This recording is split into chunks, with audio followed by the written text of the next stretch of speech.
നമസ്കാരം. നമസ്കാരം.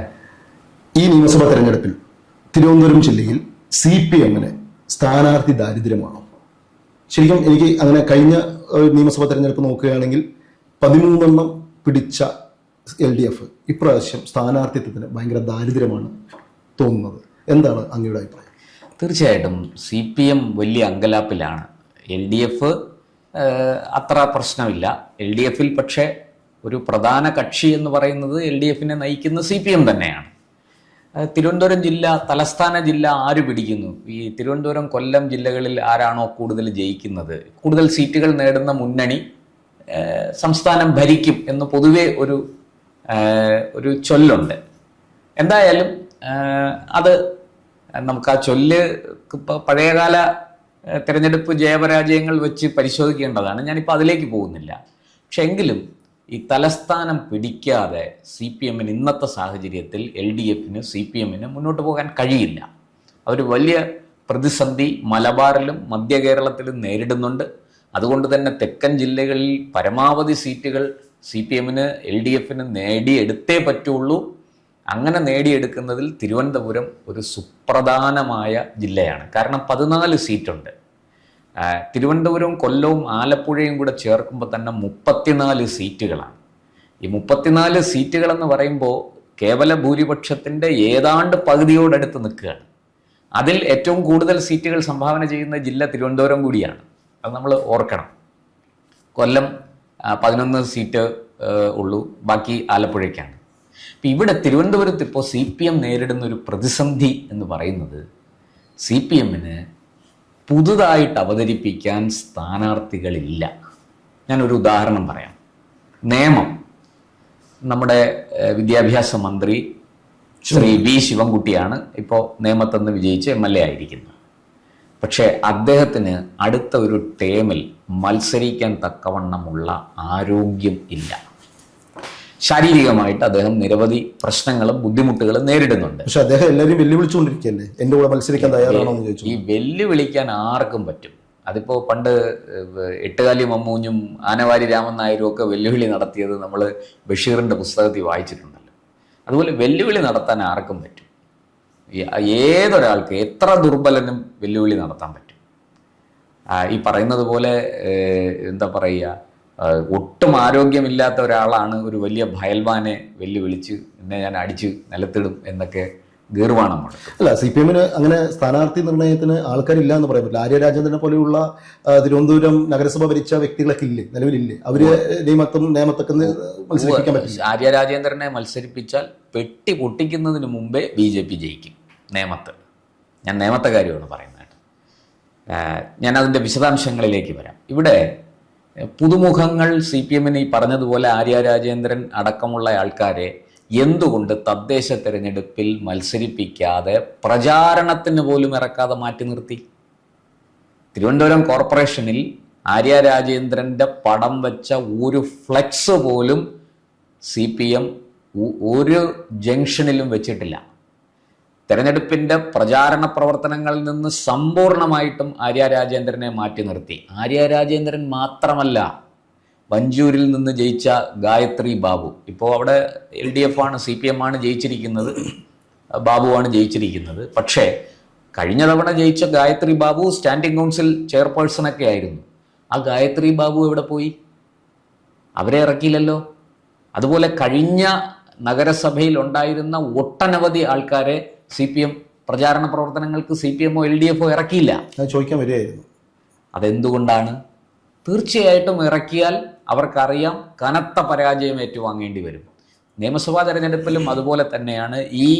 അവർ വളർത്തിക്കൊണ്ടുവന്ന 2021 മുതൽ വളർത്തിക്കൊണ്ടുവന്ന, അല്ലെങ്കിൽ 2016 മുതൽ അവർ വളർത്തിക്കൊണ്ടുവന്ന ചെറുപ്പക്കാരിൽ ഒട്ടനവധി പേര്, അത് ആര്യ രാജേന്ദ്രൻ മാത്രമല്ല, ചിന്താ ജെറോം, അങ്ങനെയുള്ള, ഞാൻ കൂടുതൽ ചിന്താ ജെറോമിനെ കൊല്ലത്ത് മത്സരിപ്പിച്ചാൽ UDF-ന്റെ വിജയം സുനിശ്ചിതം, ഒരു സംശയവും വേണ്ട.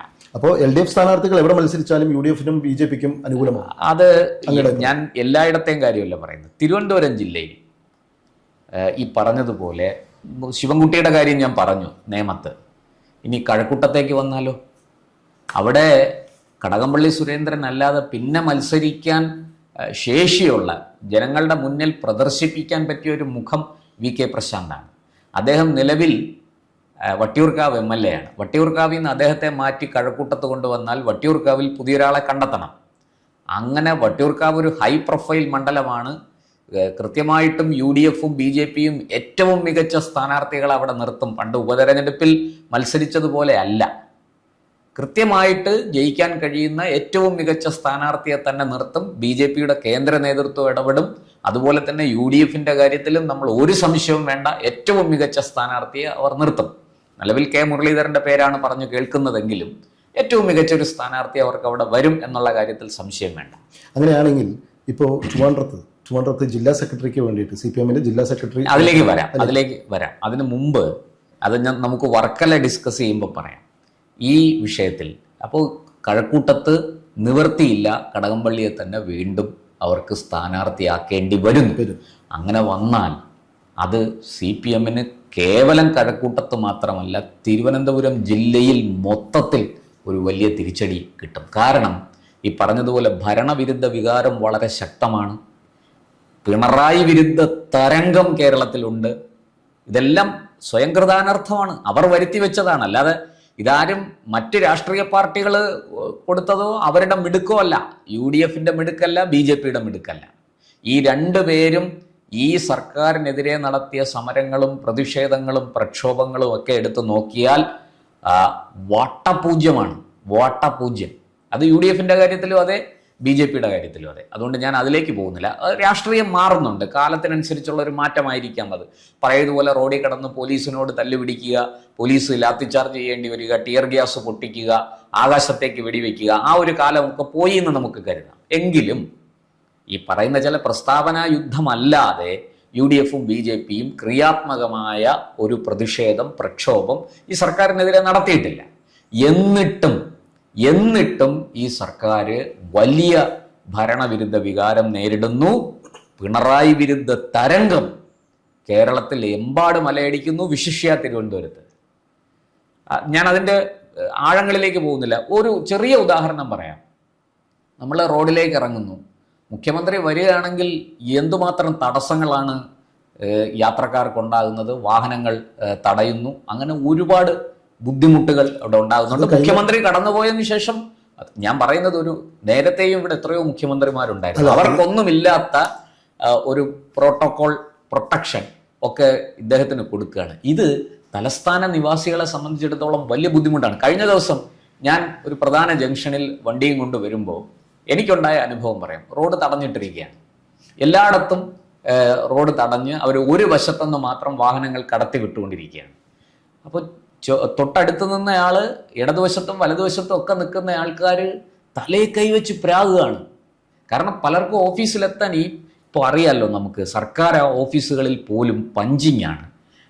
അവിടെ ഇപ്പോഴിതെല്ലാം വളരെ ക്ലിയറാണ്, മൊബൈൽ പഞ്ചിങ് ഒക്കെയാണ്. ചിലപ്പോൾ 5 സെക്കൻഡ് വൈകി പോകുന്നതായിരിക്കാം അര ദിവസത്തെ ലീവ് പോകുന്നത്. സ്വകാര്യ സ്ഥാപനങ്ങളിൽ പറയണ്ട, വളരെ കർശനമാണ്. അപ്പോൾ ഇതൊക്കെ ഈ പറഞ്ഞതുപോലെ ഓഫീസിലെത്താനുള്ള പ്രയത്നത്തിനിടയ്ക്ക് ആൾക്കാർ അതിവേഗത്തിൽ എത്രയും പെട്ടെന്ന് എത്തണമെന്ന് പറഞ്ഞ് വരുമ്പോഴാണ് മുഖ്യമന്ത്രിയുടെ വാഹന വ്യൂഹം വരാൻ വേണ്ടിയിട്ട് ഒരു 5 മിനിറ്റോളം അവിടെ തടഞ്ഞിടുന്നത്, അല്ലെങ്കിൽ 2-3 മിനിറ്റെങ്കിലും തടഞ്ഞിടുന്നത്. ജനം വെറുക്കുമോ ഇല്ലേ, അതൊരു പ്രധാനപ്പെട്ട ചോദ്യം. ഞാൻ അതിലേക്കൊന്ന് കയറി വരികയാണ്.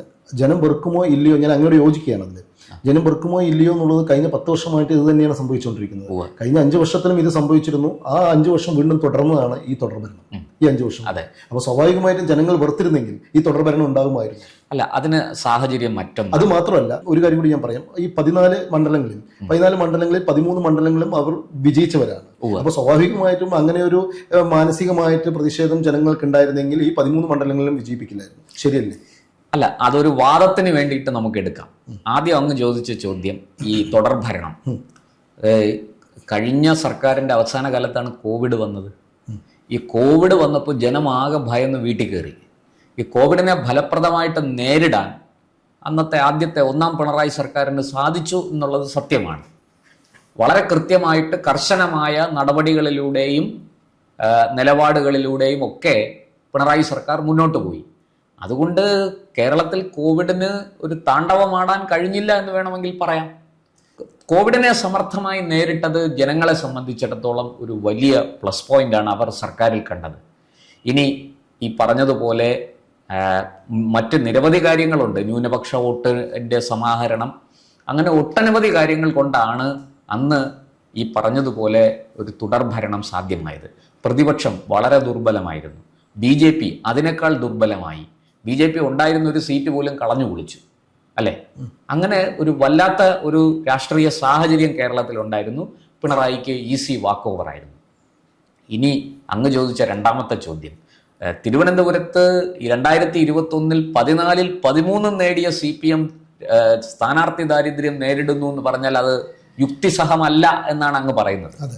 തീർച്ചയായിട്ടും അതിന് അങ്ങയുടെ ചോദ്യത്തിന് പ്രസക്തിയുണ്ട്. പക്ഷെ ഒരു കാര്യം നമ്മൾ മനസ്സിലാക്കേണ്ടത്, 2 ടേം പൂർത്തിയാക്കിയ ഒരാളിന് 3ാമത്തെ ടേം കൊടുക്കണ്ട എന്നുള്ളത് പാർട്ടിയുടെ നിലപാടാണ്, CPMന്റെ നിലപാടാണ്. നമ്മൾ മനസ്സിലാക്കണം, CPI ദിവാകരനെ എത്ര പെട്ടെന്നാണ് 2021 നെടുമങ്ങാടെന്ന് മാറ്റിയിട്ട് അവിടെ GR അനിൽ വന്നത്. അടുത്ത തലമുറയ്ക്ക് അവസരം കൊടുത്തില്ലേ CPI? എന്തുകൊണ്ട് CPM കഴിഞ്ഞ വർഷം തോമസ് ഐസക്, G സുധാകരൻ തുടങ്ങിയ പ്രഗത്ഭന്മാരെയും അധികായന്മാരെയും മാറ്റി നിർത്തിയിട്ട് PP ചിത്തരഞ്ജനെ പോലെയുള്ളവരെ കൊണ്ടുവന്നു, H സലാമിനെ പോലെയുള്ളവരെ കൊണ്ടുവന്നു? എന്തുകൊണ്ട് ഇക്കുറി അത് ചെയ്യുന്നില്ല? ഈ തിരുവനന്തപുരം മണ്ഡലത്തിൽ ഈ പറയുന്നത് പോലെ, അങ്ങ് പറഞ്ഞതുപോലെ 13 സീറ്റിൽ വിജയിച്ചു വന്ന CPMന് ആത്മവിശ്വാസമുണ്ടെങ്കിൽ അവർ ശിവൻകുട്ടിയെ നേമത്തെന്ന് മാറ്റി നിർത്തിയിട്ട് ആര്യ രാജേന്ദ്രനെയോ മറ്റേതെങ്കിലും ഒരു ചെറുപ്പക്കാരനെയോ ചെറുപ്പക്കാരിയെയോ മത്സരിപ്പിക്കണ്ടേ? എന്തുകൊണ്ട് അവർ തയ്യാറാകുന്നില്ല? ഇന്നലെ ജില്ലാ സെക്രട്ടേറിയറ്റ് കൂടിയല്ലോ. അവിടെ നടന്ന ചർച്ച എന്താണ്? അതായത് നിലവിൽ ഒട്ടുമുക്കാൽ ഈ 13 സീറ്റുകളിൽ CPI ജയിച്ച ചിറയൻകീഴ്, അതുപോലെ നമ്മുടെ നെടുമങ്ങാടൊക്കെ ഉണ്ട്. ഈ മണ്ഡലങ്ങൾ കഴിഞ്ഞാൽ CPMന്റെ മണ്ഡലങ്ങളിൽ പരമാവധി സിറ്റിംഗ് MLAമാർ തന്നെ മത്സരിക്കണം. ഇപ്പോൾ ശിവൻകുട്ടിക്ക് അനാരോഗ്യമുണ്ട്, അദ്ദേഹത്തിന് നിരവധി ആരോഗ്യ പ്രശ്നങ്ങൾ, അദ്ദേഹം പല വെല്ലുവിളികൾ, ശാരീരികമായ വെല്ലുവിളികൾ നേരിടുന്നുണ്ട്. പക്ഷെ അദ്ദേഹം അല്ലാതെ മറ്റൊരാളെ നിയമത്തേക്ക് അവർക്ക് ഉയർത്തിക്കാണിക്കാനില്ല. ഇത് സത്യത്തിൽ ഒരു തിരിച്ചടിയല്ലേ? തെരഞ്ഞെടുപ്പ് തുടങ്ങുന്നതിന് മുമ്പ് തന്നെ പാർട്ടി നേരിടുന്ന പ്രധാന വെല്ലുവിളികളിൽ ഒന്നാണ് സ്ഥാനാർത്ഥി നിർണയം. ഇനി നമ്മൾ വർക്കലയിലേക്ക് വരാം. അങ്ങ് നേരത്തെ ചോദിച്ച ജില്ലാ സെക്രട്ടറിയുടെ കാര്യം. ജില്ലാ സെക്രട്ടറി വി ജോയി ഒരു മികച്ച സ്ഥാനാർത്ഥിയാണ്. അദ്ദേഹം ഒരു കറുത്ത കുതിരയാണ്. മത്സരിച്ച ഒരേ ഒരു തെരഞ്ഞെടുപ്പിൽ ഒഴിച്ച് ബാക്കി എല്ലാറ്റിലും വിജയിച്ച ആളാണ്. അത് സ്കൂൾ തലം തൊട്ട്, സ്കൂൾ പാർലമെന്റ് മുതൽ, അല്ലെങ്കിൽ സ്കൂളിലെ ലീഡർ പോസ്റ്റ് മുതൽ, ആ പദവി മുതൽ MLA വരെ അദ്ദേഹം എല്ലാ തെരഞ്ഞെടുപ്പിലും വിജയിച്ചയാളാണ്. പക്ഷേ കഴിഞ്ഞ ലോക്സഭാ തെരഞ്ഞെടുപ്പിൽ വന്നപ്പോൾ അദ്ദേഹം പരാജയപ്പെട്ടു. അതിന് വേറൊരു കാരണമുണ്ട്. ആ കാരണം ഇവിടെ പ്രസക്തമല്ലാത്തതുകൊണ്ട് ഞാനത് ചർച്ച ചെയ്യുന്നില്ല.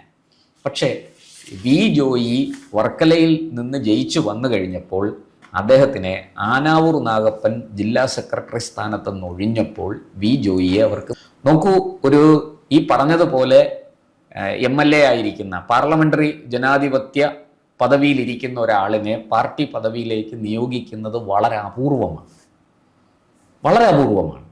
ഇവിടെ ജോയിയെ നിയോഗിച്ചു, വേറെ വഴിയില്ല. ജില്ലാ സെക്രട്ടറി ആയിട്ട് വരാൻ പറ്റിയ ഒരാളില്ല. ഇനി അതേ ജില്ലാ സെക്രട്ടറി ഇപ്പോൾ ജോയി അന്ന പ്രത്യേക സാഹചര്യത്തിൽ സീനിയോറിറ്റിയൊക്കെ വെച്ച് ജോയിക്ക് ജില്ലാ സെക്രട്ടറി സ്ഥാനം കൊടുത്തു.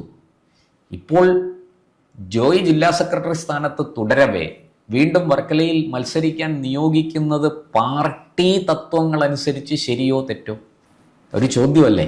പാർട്ടി അതിന് മറുപടി പറയണ്ടേ? തീർച്ചയായിട്ടും. അപ്പോൾ തീർച്ചയായിട്ടും വർക്കലയിൽ അവർ മറ്റൊരു സ്ഥാനാർത്ഥിയെ, അദ്ദേഹത്തിന് ജില്ലാ സെക്രട്ടറിയുടെ പദവിയും ഒപ്പം MLAയുടെ ഒരു ഉത്തരവാദിത്വവും രണ്ടും ഒരുമിച്ച് നിർവഹിക്കാനുള്ള ബുദ്ധിമുട്ടുണ്ടാകും, സമയപരിധിയുണ്ട്. ഈ രണ്ടും കൂടി ഒരുമിച്ച് കൊണ്ടുപോവുക എളുപ്പമല്ല. CPMനെ സംബന്ധിച്ചിടത്തോളം ഭരിക്കുന്നത് വാസ്തവത്തിൽ പാർട്ടിയാണ്. നമ്മൾ മുഖ്യമന്ത്രി എന്നൊക്കെ പറയുമ്പോഴും പാർട്ടിക്കൊരു നയവും നിലപാടും തന്ത്രങ്ങളും ഉണ്ട്. അതനുസരിച്ചാണ് ഭരിക്കുന്നത്. നിർണായകമായ തീരുമാനങ്ങൾ എടുക്കുന്നത് AKG സെൻറ്ററിലാണ്, സെക്രട്ടേറിയറ്റിനകത്തല്ല. അപ്പോൾ ഇവിടെ ജില്ലാ സെക്രട്ടറിക്ക്, അതും തലസ്ഥാന ജില്ല കൂടിയാണ്, ജില്ലാ സെക്രട്ടറിക്ക് വലിയ റോളുണ്ട്. അതിൻ്റെ കൂടെ MLA എന്നുള്ള പദവി അതിലിരുന്നുകൊണ്ട് ഉത്തരവാദിത്വം നിർവഹിക്കാൻ അദ്ദേഹത്തിന് വലിയ ക്ലേശങ്ങൾ അനുഭവിക്കേണ്ടി വരും. അങ്ങനെയെങ്കിൽ വാസ്തവത്തിൽ പാർട്ടി ചെയ്യേണ്ടത് വർക്കലയിൽ ജോയിക്ക് പകരം മറ്റൊരാളിനെ നിയോഗിക്കണ്ടേ? എന്തുകൊണ്ട് അവിടെ സിറ്റിംഗ് MLA തന്നെ മതി എന്ന് ജില്ലാ സെക്രട്ടേറിയറ്റ് തീരുമാനിച്ചു? ജോയിയുടെ കാര്യത്തിൽ ചർച്ച നടക്കുന്നുണ്ട്. ജോയിയെ അങ്ങനെയാണെങ്കിൽ താൽക്കാലികമായിട്ട് ജില്ലാ സെക്രട്ടറി സ്ഥാനത്ത് നിന്ന് മാറ്റി നിർത്താം, എന്നിട്ടൊരു താൽക്കാലിക സെക്രട്ടറി നിയോഗിക്കാം. നമുക്കറിയാലോ കഴിഞ്ഞ ഇതിൽ അങ്ങനെയൊക്കെ സംഭവിച്ചു. വിജയരാഘവനെ സംസ്ഥാന താൽക്കാലിക സെക്രട്ടറി ആയിട്ട് കോടിയേരി ബാലകൃഷ്ണൻ മരിച്ച സമയത്ത് വിജയരാഘവനെ നിയോഗിച്ചതൊക്കെ നമുക്ക് അറിയുന്നതാണ്. അപ്പോൾ ഇവിടെയും അങ്ങനെ ചെയ്യാം. ഈ താൽക്കാലിക സെക്രട്ടറി ആകാൻ പോലും 3 പേർ രംഗത്തുണ്ടെന്നാണ് പുറത്തു വരുന്ന വാർത്ത. അതിനും അടിയാണ്. അത് നമ്മുടെ വിഷയമല്ലാത്തതുകൊണ്ട് ഞാൻ അങ്ങോട്ട് പോകുന്നില്ല. അപ്പോൾ CPM വാസ്തവത്തിൽ തിരുവനന്തപുരം ജില്ലയിൽ രൂക്ഷമായ പ്രതിസന്ധിയും വെല്ലുവിളിയും നേരിടുന്നുണ്ട്. അവർക്ക് മികച്ച സ്ഥാനാർത്ഥികളെ ഇക്കുറി മുന്നോട്ട് വയ്ക്കാൻ കഴിയുമോ എന്ന കാര്യത്തിൽ സംശയമുണ്ട്. സ്ഥാനാർത്ഥി പ്രഖ്യാപനം വന്നതിന് ശേഷം അത് കൂടുതൽ ചർച്ച ചെയ്യാം. പക്ഷെ നമ്മൾ മനസ്സിലാക്കേണ്ട ഒരു കാര്യം, സ്റ്റീഫൻ അടക്കം, അരുവിക്കരയിലെ സ്റ്റീഫൻ, അതുപോലെ കാട്ടാക്കടയിൽ IB സതീഷ്, പാറശാലയിൽ നമ്മുടെ നിലവിലെ MLA, അതുപോലെ നെയ്യാറ്റിൻകരയിലെ നിലവിലെ MLA അടക്കമുള്ളവർ വീണ്ടും മത്സരിക്കണം എന്നാണ് പാർട്ടി നിലപാട്, തീരുമാനം. മറിച്ച് അതും ആ ആൾക്കാരെ മാറ്റിയിട്ട് പുതിയൊരാൾക്കാരെ അവിടെ കൊണ്ടുവന്നൊരു പരീക്ഷണം നടത്താനുള്ള ധൈര്യം CPM-ന് ഇല്ല. അവർ ഒരിക്കലും അത് ചെയ്യുമെന്ന് തോന്നുന്നില്ല 2026-ൽ. ഇതാണ് എനിക്ക് ഈ വിഷയത്തെക്കുറിച്ച് പറയാനുള്ളത്. എന്തായാലും നമുക്ക് കാത്തിരുന്ന് കാണാം. കാരണം ഇനി അധിക സമയമില്ല, പെട്ടെന്ന് തന്നെ സ്ഥാനാർത്ഥി നിർണയം ഉണ്ടാകും. കഴിഞ്ഞ നിയമസഭാ മണ്ഡലത്തിൽ ജനവിധി നേടിയ 10 MLA-മാരാണ് CPM-നുള്ളത്. അവർ തന്നെ മത്സരിക്കുമോ ഇല്ലയോ എന്നുള്ളത് നമുക്ക് കാത്തിരുന്ന് കാണാം. വലിയ സമയമില്ല, ഏതാനും ദിവസങ്ങൾക്കുള്ളിൽ തന്നെ നമുക്ക് അറിയാൻ പറ്റും. എന്നാൽ നന്ദി, നമസ്കാരം. കൂടുതൽ വാർത്തകളും വിശേഷങ്ങളും നേരിട്ട് ലഭിക്കാൻ ജനങ്ങളിൽ നിന്ന് ജനങ്ങളിലേക്ക് ജനഭൂമി ന്യൂസ് സബ്സ്ക്രൈബ് ചെയ്യൂ. ബെൽ ബട്ടൺ അമർത്താനും മറക്കരുത്.